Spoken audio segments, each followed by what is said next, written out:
If we read the Bible thoroughly, all of it from cover to cover, as it were, we'll find time and time again, plenty of times, that it seems to contradict itself. And here in Deuteronomy, we have one of those situations. Going back to that topic, that thorny topic of what makes somebody a false or a true prophet, i.e., what does it make somebody who is actually somebody anointed, given, chosen by God to speak a truth to people who aren't listening to it? That's a true prophet. Or a false prophet, somebody who's actually taking people away from God while they're claiming to do it. Now, in chapter 13, it said, if somebody is doing miracles, miraculous things are happening, but they're not pointing you to God, then they are a false prophet. And chapter 18, it says, how will you know if a prophet is from God? Well, they may be talking about, they may be pointing us to God, but if they don't do miracles, if they can't, the things they're promising don't come true, then they're not from God. And these two things seem to contradict themselves.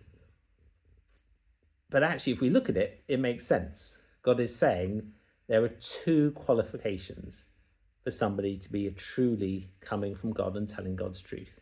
They both have to point us to God, and the things that they promise are going to say are going to come true have to actually come true. It's those two elements, the fruit of God at work and also pointing us back to him. Those are the two things that tell us if somebody who's claiming that they are coming from God is truly from God or not. So the contradiction on the surface that appeared to begin with isn't a contradiction at all. But sometimes I look at things in the Bible and I don't understand.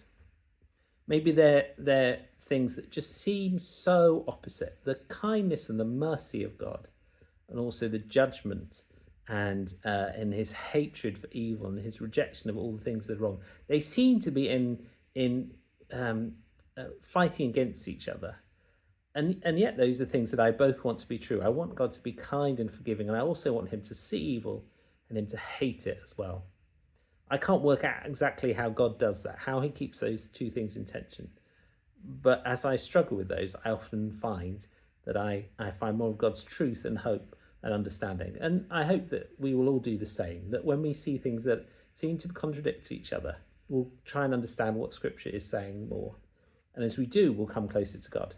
And if not, we'll carry on wrestling with it. I hope that's helpful. Bless you today.